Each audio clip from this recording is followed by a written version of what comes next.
If you've arrived here on this YouTube video, it's because your blue relay is buzzing.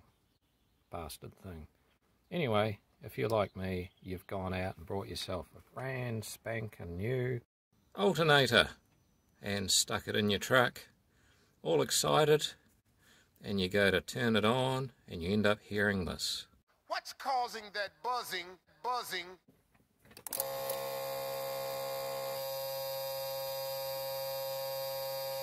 In your pants. What a dog. I knew I should have brought a Toyota or a Nissan. Never mind. Keep on battling away. But the good news is, it doesn't do it all the time. It only does it when you turn the key on just before you start. But once the vehicle's running, it doesn't buzz.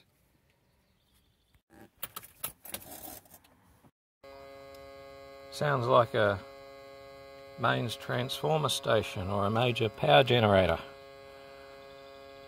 Shouldn't sound like that. But anyway, if you've arrived here, it's because it's doing this, and I've got three options for you to fix it, ignore it, and the third one, I can't even remember what that is. Anyway, we'll go have a look at some bits of paper, bore the hell out of you for a couple of minutes explaining why it's happening, and then we'll look at the fixes.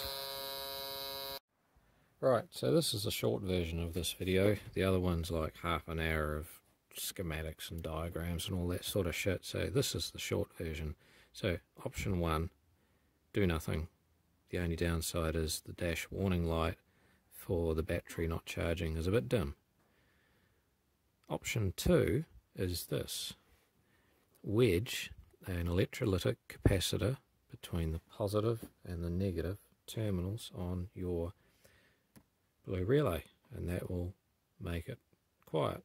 And the reason it's noisy is because the new alternator, the L pin on it, which this relay works through, is like a pulse width modulation ground, and it runs at about 135 Hertz, and it creates noise because it's turning off and on very fast, and it makes this relay chatter, or turns the relay into a speaker, and that's the noise you can hear.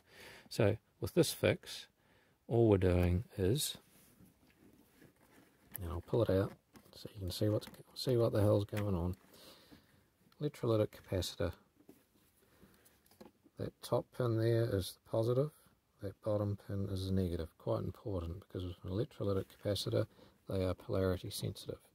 If you get them around the wrong way, they tend to explode and smell like fish. So that's all you need, one of those. A couple of legs. The value doesn't have to be exactly this. This is a 470 microfarad, 35 volt. Use a reasonably high voltage one. And all you're doing is putting it between the two pins, the positive and the negative, and what it does is it takes out that pulse width modulation noise by smoothing the current, smoothing the voltage. So if we wedge that in there like that, and it's just wedged in between the pins,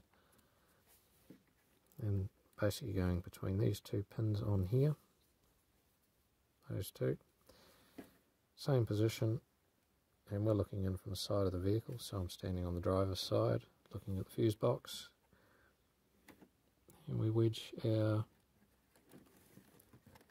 relay in, capacitor sitting in place. If I go turn that on, it'll be quiet. So I'll turn the key on round to the run position, and you shouldn't hear anything apart from a few clicks. See, nice and quiet. Now what we'll do, turn that off, and I'll come back and I'll take out this capacitor, and you'll see the difference in the noise. So capacitor's out, we'll put the relay back in without it. We'll leave that sitting there. Hopefully that's not shorting out across anything. Bad idea, we'll put that somewhere else. And we'll turn on the ignition.